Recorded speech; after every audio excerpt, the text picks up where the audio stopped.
Welcome to Relocating to Disney. Today, I'm going to tell you the top 15 things we learned from moving the in-law. And I'm recording this from now the empty in-law apartment.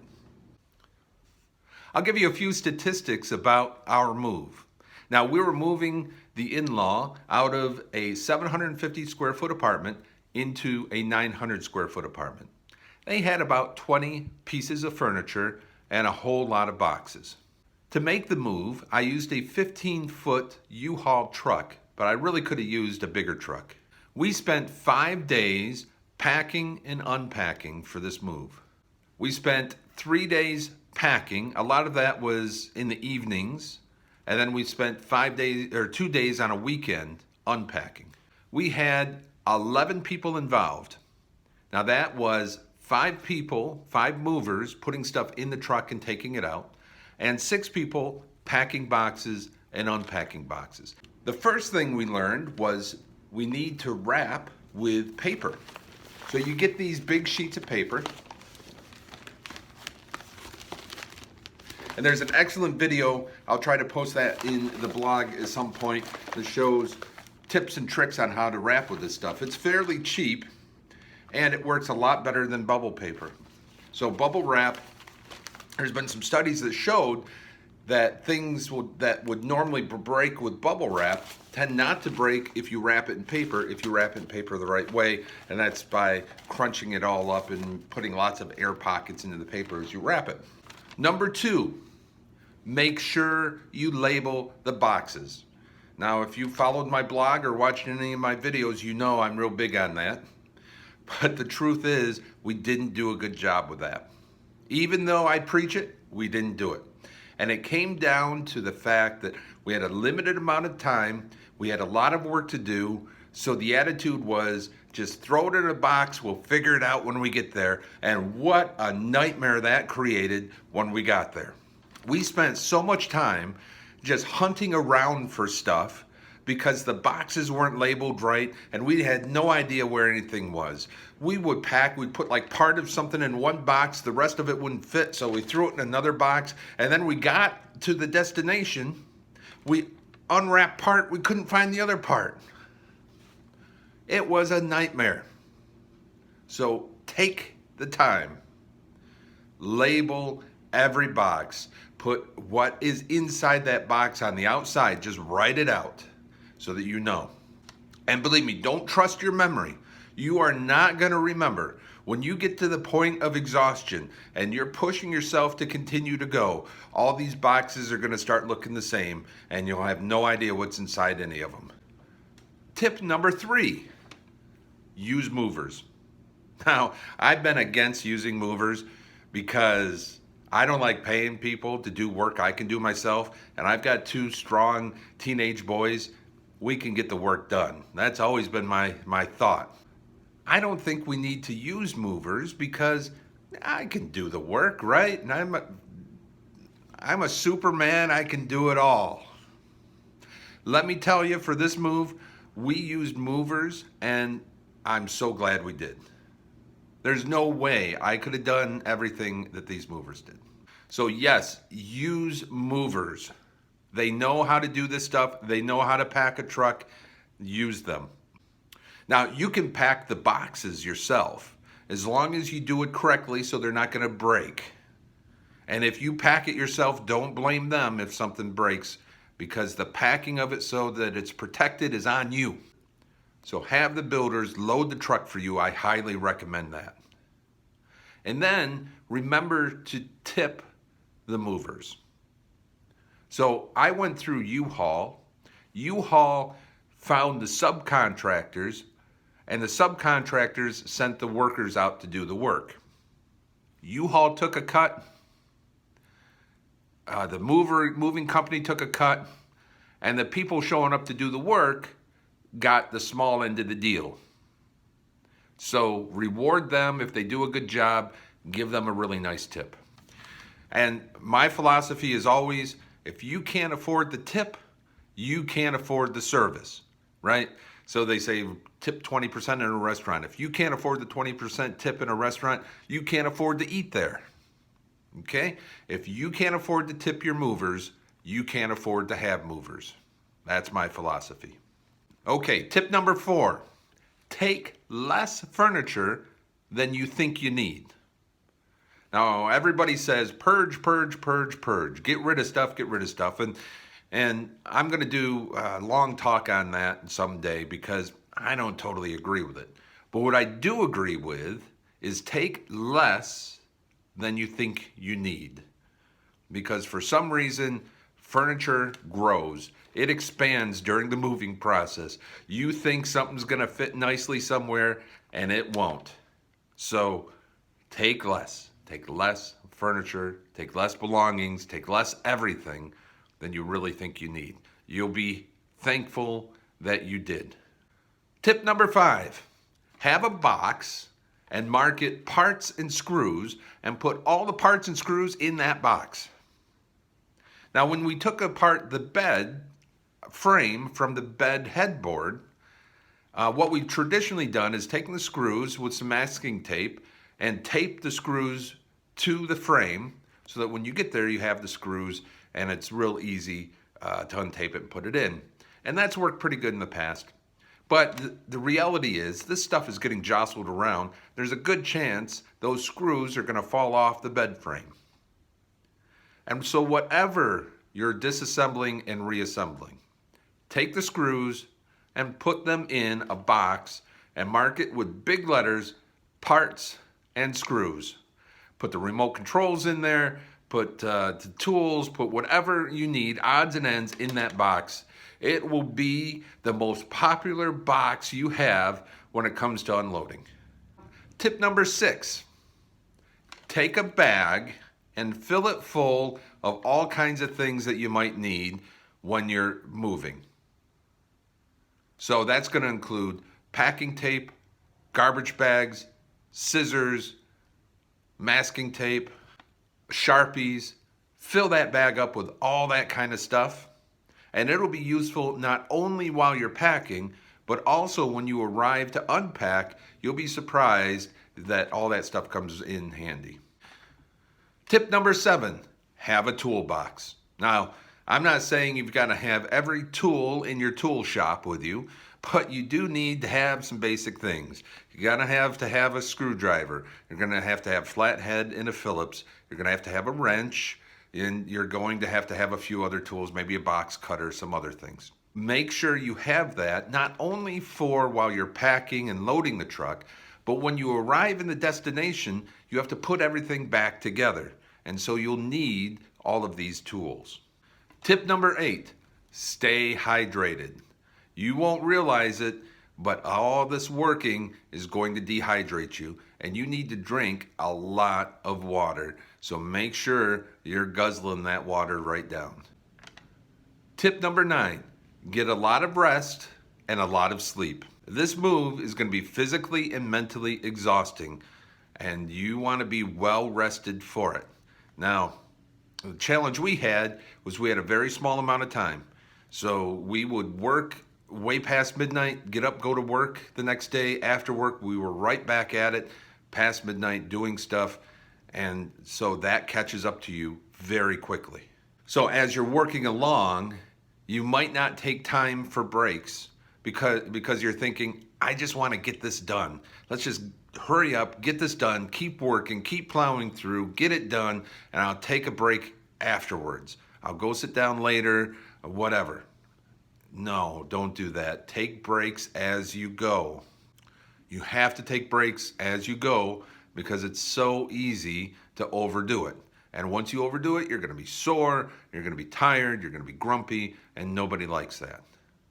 Now, I'm not talking about work for an hour or take an hour off. I'm just saying, work for an hour and then take 5 minutes. Go get some water, go sit down in a chair, relax, take a breath, and then go right back to it.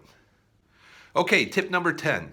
When you arrive, of course you're going to be unloading the truck and get everything into the new location. But as soon as you can, get the beds set up. The beds really need to be one of the first things you set up. Because when you reach the point where you're done for the day, you can't do anymore, At least the beds are set up and people can go to sleep. The last thing you want to do is work yourself to a point of exhaustion, and then you still have to do the beds. So prioritize those beds, get them done as perhaps one of the first things you do. Tip number 11, have a director. Okay, what's a director? A director is somebody who's going to be in the location telling where things go. So as the furniture is coming in, as the boxes are coming in, they're going to say, take it here, put it there, set it over here. Now, even though the boxes and maybe even the furniture has labels that say it goes to the living room, well, where in the living room is it gonna go? Okay, so some of that has to be decided right then at that moment. Now, the last thing you want is to go to the director and say, where do you want this thing? And for them to say, I don't know. Or for them to say, I don't care, just put it somewhere. That's not what the director does. The director makes decisions. Right decisions, wrong decisions, doesn't matter. Make a decision. That box goes over there, set it there. That's all. When you're walking in and you've got a heavy box in your hands, you don't want to hear humming and hawing. You don't want to hear, I don't know, put it wherever you want. You want to hear, set it right there. And that's where it's going to go. So make sure you designate yourself a director, and that director is empowered to make all the decisions. And afterwards, don't go to the director and say, why did you do this? Why did you do that? Okay? That person is making on-the-spot decisions as things are flowing in through the door, trying to make the best decisions they can. So cut them some slack. Now, the director is probably also going to be the person everybody goes to when they say, I can't find my toothbrush. I can't find this box. What did you do with this? What did you do with that? Okay? It's not the director's job to know everything about everything.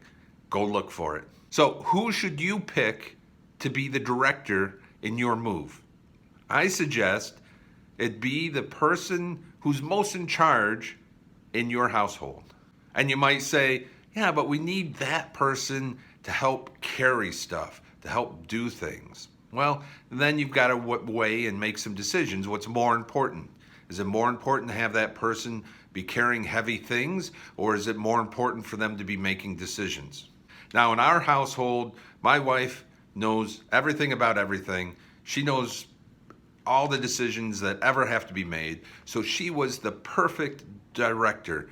We put her in the house, and she just knew where she wanted everything and how it was supposed to go. She just pointed and people did it. So it's important to have a director when you're unloading the truck, but you should also have a director when you're loading the truck as well. And when you're loading the truck, you might actually want to have two directors if you can afford it. So at the truck, somebody has to be really good at packing and stacking. They have to say, I need something about yay big to go into a spot that's just so big. So they'll be sending people back in the house, and they'll say, okay, I'm ready for a big piece of furniture. I need some little boxes, that kind of a thing. And the director might not be permanently stationed on the truck. They might be helping carry things in and out. But when the space gets tight, that director's in the truck trying to make everything fit. And then on move day, when you're moving out, have a director inside the house to make sure nothing gets missed, to make sure that the things that are supposed to move are getting moved and the things that are staying behind, stay behind. Tip number 12, elevators. If you're going to an apartment, hopefully you have an elevator if you're not on the first floor. Otherwise, you're dealing with stairs, and I'm sorry. But we had an elevator to get to the second floor, and that was wonderful. But you have to manage the elevator correctly. Now, some places will have a freight elevator. That's nice. We didn't have a freight elevator. We just had the common elevator that everybody in the building was using. And you can't dominate that elevator for your move because everybody in the building is using it. So here's some advice for you if you have to use an elevator. Bring in boxes and furniture and put them along the wall in the hallway next to the elevator. Make sure people can still get out and around, but pile it up around the elevator. Once you have enough stuff, call for the elevator and then fill that elevator up. Take the elevator up and then unload the elevator into the hallway. Then the elevator's free for other people to use while you then take things from the hallway down to the apartment. Tip number 13, mattress bags and furniture blankets. Now, mattress bags are important only if you want your mattresses to stay nice. The fact is, the movers are going to drag your mattresses all over the place. That moving truck is going to be filthy. It might even get dragged across the grass or the dirt or whatever. If you don't mind having a filthy mattress by the time the move is done, don't get a mattress cover. But I highly suspect you don't want your $1,000 mattress to be dragged across the lawn. So spend the extra money. I know they're expensive, relatively speaking, but get the mattress bag and protect your mattresses. Next is furniture blankets. Now, when you load furniture into a truck, that furniture is going to rock, it's going to bang, it's going to hit everything. And I know furniture blankets can be expensive and they're a pain in the butt, but you have to have them. Don't try to do a move without furniture blankets. Now, I ordered a dozen furniture blankets off of Amazon. I don't remember what it was, maybe 40 bucks, something like that. I really should have ordered 2 dozen. You want to have about as many blankets as you're going to have furniture. So keep that in mind. Now, you can use your household blankets. Maybe you have some old blankets around the house. They work perfectly. And just understand they might get ruined. So you don't want to use your good blankets. But definitely, if you have some old blankets around the house, use those. Tip number 14, have more boxes than you think you need. Okay, if you've gone through my Tub City tour, you might remember that I have these shelves in the back of Tub City that go from the floor all the way up to the ceiling. And these shelves are filled with cardboard boxes, organized according to size, every size and shape that you can possibly imagine. Well, this apartment wasn't that large, and we blew through that entire box inventory, and we weren't even half done.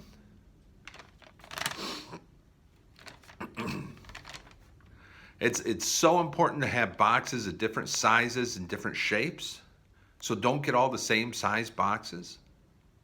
But it's also so important to make sure you have enough boxes. You're probably going to need a lot more boxes than you think you need. Now, some companies like U-Haul will sell you some boxes, and then you can return the ones that you don't use and get some money back. That's not a bad deal. Now, I'm not all for buying boxes when you can go get them for free just about anywhere. But if you can't get enough boxes for free, you're going to have to buy them because you will need all these boxes come packing time. You want to have an ample supply of various size boxes for whatever it is you need to pack. We ran into problems where we didn't have a box big enough to hold the lamps. So now what do? You can't just set a lamp inside of a moving truck, it'll be smashed. You might as well just smash it now. So as a result, we were taking a minivan alongside the U-Haul truck. We had to put the lamps inside of the minivan. But all of that could have been avoided if we had enough of the various sizes of boxes. Okay, last tip, tip number 15. When you go to get your truck, whether it's U-Haul, Penske, Budget, whatever kind of truck you're going to go get a bigger truck than you think you need. Now, when I called U-Haul, I explained to them the size of this apartment and the kinds of things that were in it. And they told me, oh, a 10-foot truck should handle that. And I said, look, for a few dollars more, give me the 15-foot truck. 15 feet was just barely enough to fit everything. It was tight, and it's a good thing we were taking a minivan too, because we had that minivan packed. I really could have used a 20-foot truck, even though they recommended a 10-foot truck. So the point being, always get a bigger truck than you think you need. You'll be so happy you did, and the cost for the next size up usually really isn't that significant. Okay, let's run through the expenses.